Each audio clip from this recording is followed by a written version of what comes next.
All right, everyone, it is time to set this baby up, and I am so excited.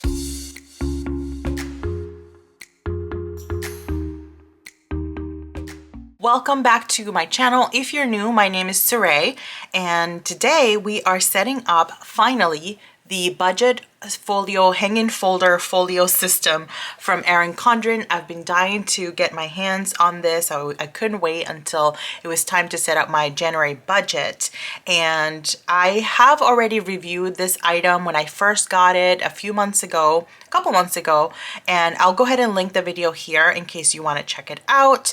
But today it's all about setting it up for, I'm thinking for the year, because I want to be prepared. And I absolutely love the idea of this system. I think it's going to work out so well.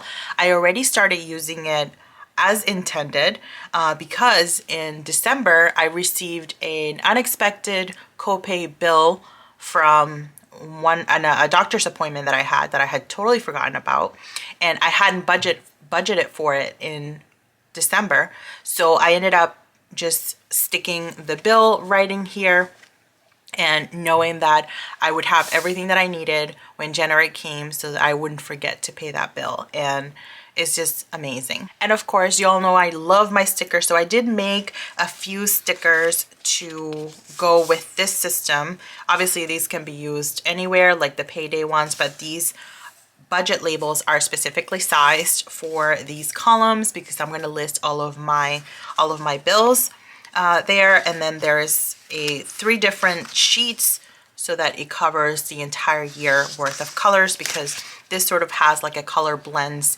color, so it does have the traditional EC colorway. In the back we actually have extra stickers that this comes with, and there's a few like stickers and payday stickers here. For example, there's quite a few, but I just wanted to have something a little bit more uniform, and I didn't want to have to worry about if I ran out of stickers.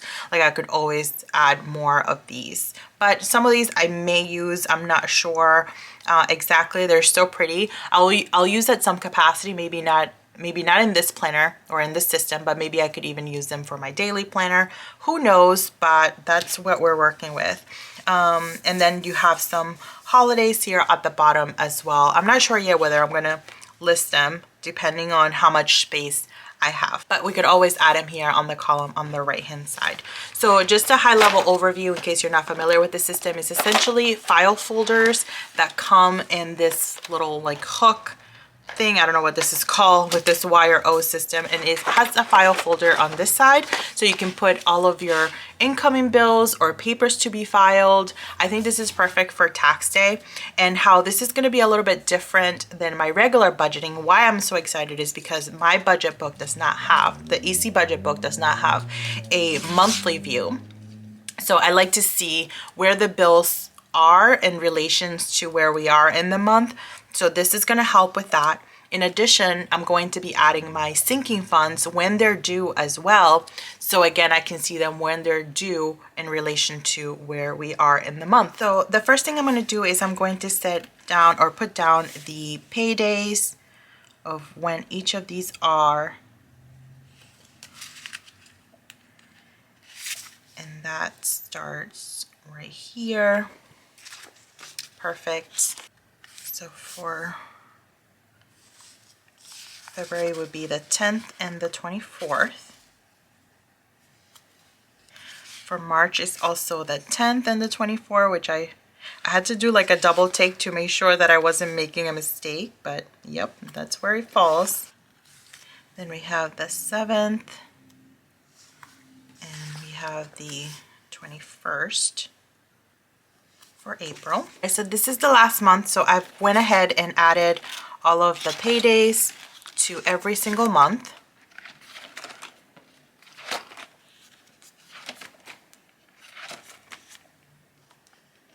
And now I'm going to start putting down the labels for the bills and when they are due. And I am using the side, so the stickers, they kind of look like an appointment label, but it's supposed to be like a little checkbox, so you could keep the checkbox on the left or you can put it on the right so you can check as things get paid. check off as things get paid for the month.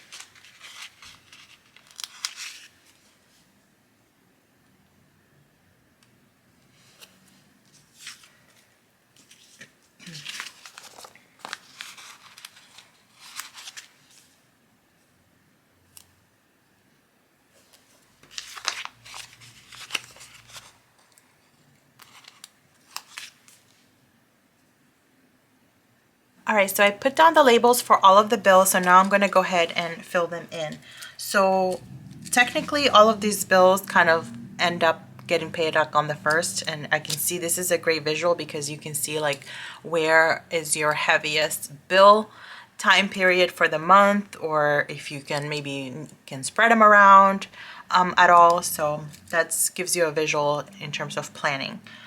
So a lot of my bills, you can see that they're all clustered in the beginning of the month. So that's why I try to pay them like by the 15th of the previous month. All of the bills are paid for this first half or are accounted for. So the first one will be our mortgage. And actually it would be mortgages because we have more than one. Our HOA dues, car payment,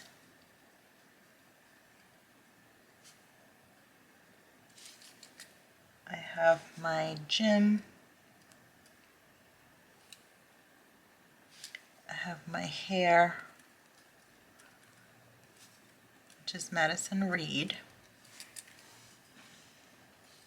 and I also have Etsy, which sometimes it's a bill, sometimes it's not, depending on the funds in my Etsy account. But then on the 4th is life insurance.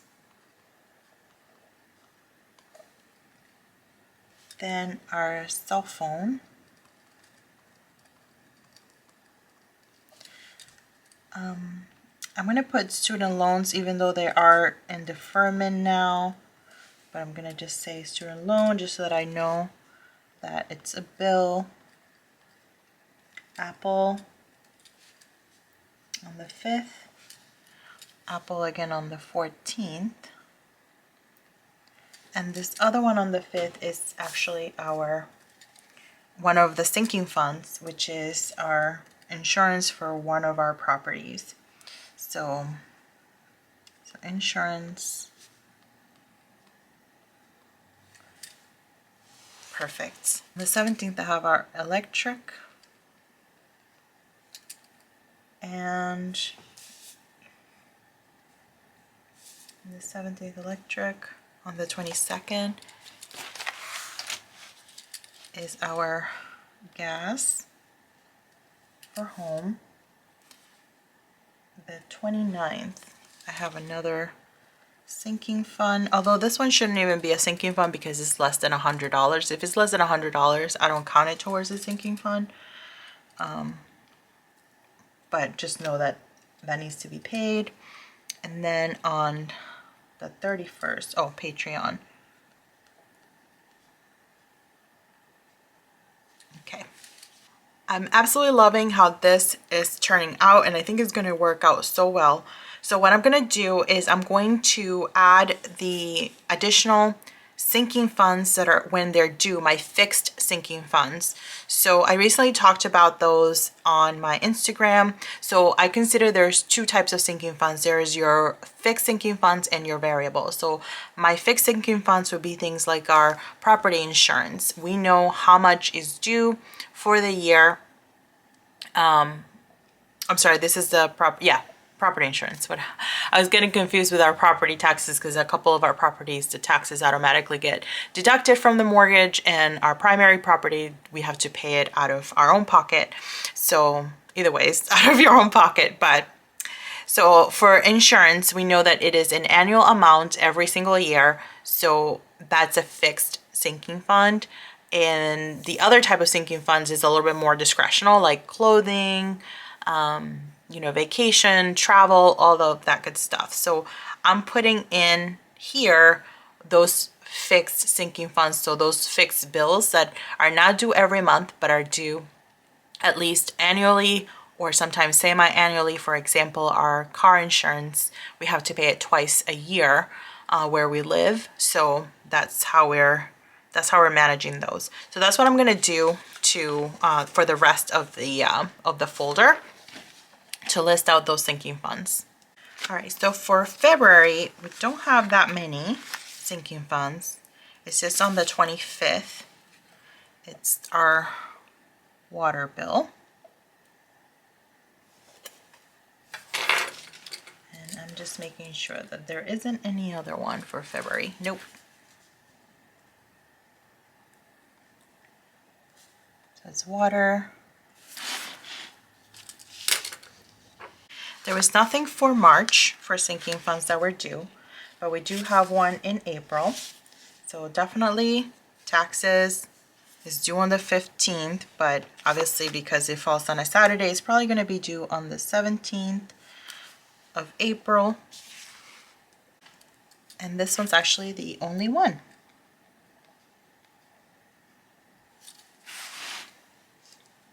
All right, so we are in May. So May we have water again on the 25th. So it's paid quarterly. On May 16th, I have my Artlist subscription. And oh, I forgot one for April. Let me just make sure I don't miss anything else in May. So May is water, Artlist, May. So the 16th is Artlist. And then on the 25th is water again.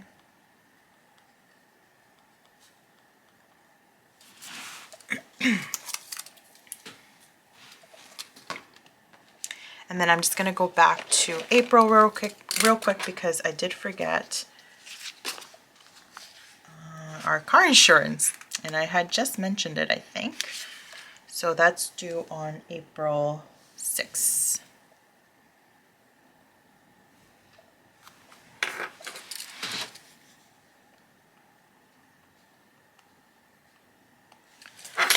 Perfect. All right, so for June on the 28th, we have our homeowner's insurance.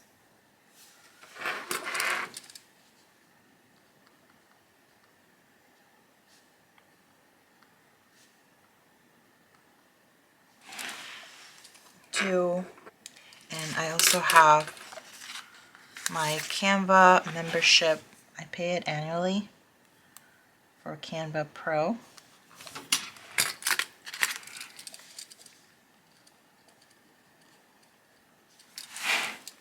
On the 2nd, I also have another bill, which is WordPress.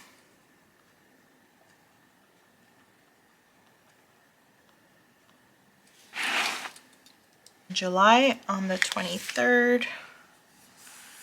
Ooh. We're just going to use the 21st because the boxes over here are so small. Plus it's like a Sunday. So on the 23rd, on the 1st, which also falls on a Saturday, I'm just going to put it over here. And then the 23rd I have taxes. I think that's it for. So on the 3rd would be property taxes.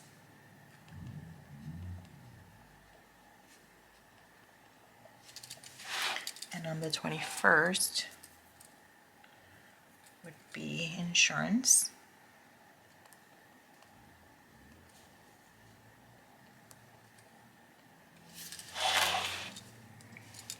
All right, and then August, we just have one, which is our water.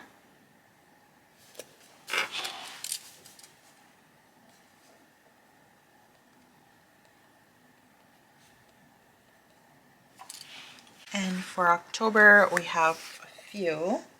So on the 11th, I have my car insurance again. On the 13th, which is my birthday, it's my car registration.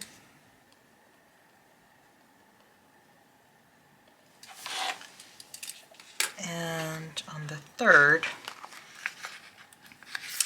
we have Linktree.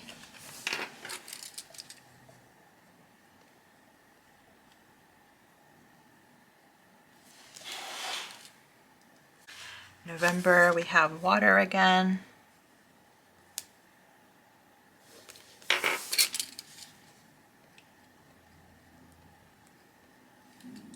And I think that's it. And then December, we have on the 8th, Prime.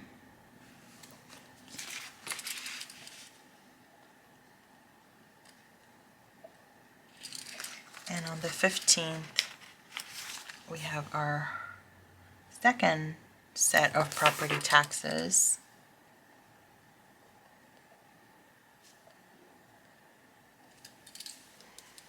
All right, so I'm thinking of taking this sheet off. And I'm thinking and I thought, and I did it. So I'm gonna cut this part off because I want to use some of these stickers. Okay, so I thought about this long and hard, and I think I will use this one right here just to mark that I have, this is like a bigger bill. That's a sinking fund that's due. I'm not gonna use the other ones, I think, because I want to keep it strictly like budgeting, so I don't think I'm gonna use any of these stickers on the bottom here. I will probably use them in my weekly or even my petite daily planner, so I'll probably do that. And then the other thing is, like, you know, I love these stickers too, but I'll probably again save them for my daily, because I do change the design on that one a little bit more. The one thing that's kind of a little bit annoying is that there isn't enough for a whole year of like these paydays. So so that's one thing I kind of like, you know, maybe make them a little bit smaller so that you can fit a full year. So that's one thing sometimes, like the thought process behind it is great to have the stickers, but you know, is there going to be enough to have a like a consistent look across the board? So because you have like, let's say you have let's say you get paid, if you get paid once a month, that's great because there's like 14 in here, that's fine. But I think a lot of people get paid twice a month, so I have 1 2 3 4 5 6 7, only enough for 8 months. And there are some months where you have 3 paychecks. There's 2 months out of the year that I have 3 paychecks, so that's a little bit annoying, but I can still use them for something else. So I still took them out of the back here. So what I think I'm gonna do is because this sheet is so big, so what I'm gonna do is I'm gonna cut it up.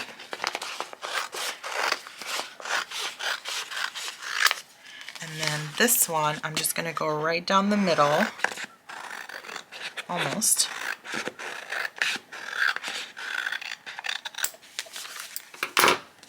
Cool. And then I can just, like, you know, tuck them in here. The same thing with my budget stickers. So I'll put them in there because I'll use these, you know, exclusively for this sort of planner. I was thinking of setting this up for the whole year, but I don't think I'm going to do that for the whole year. I think I'll just kind of plan as I go. So whenever I'm doing my budgeting in preparation for the next month, or maybe a few days later, maybe by the half of the month, I'll go ahead and update it just in case anything changes. Like, I know, like, our gas bill was acquired by a different company and they ended up changing our due date. So I'll probably just leave it like this, but I'm pretty happy with how it looks, this whole setup. I'm so excited about it and I cannot wait. So I'll probably do some sort of video recap at the end of the month for January, and obviously the rest of the month as well, just because I will use the columns, you know, to do the recap. I will use the back, which gives you a ton of space to do like an overview of your month. So I'll probably use that for like that high level overview, and then some notes here as well. And then this part right here is perforated. So once you're done with the month, you can take it out and then you can file it away and then keep it for reference for the following year. So I'm super happy with this system. I cannot wait, as I mentioned, as I've said a million times, but I think you guys get my excitement. So that is it, friends, for this setup. Let me know if you have any comments or questions down below. I appreciate you guys watching and supporting all of my content. Let me know again if you have any questions. Don't forget to expand the description section to see all of the different tools that I used during this video. And if you're new to my channel, I would really appreciate if you consider subscribing. I post videos every single week. Thank you guys so much again for joining me, and as always, I'll see you in the next video. Bye-bye.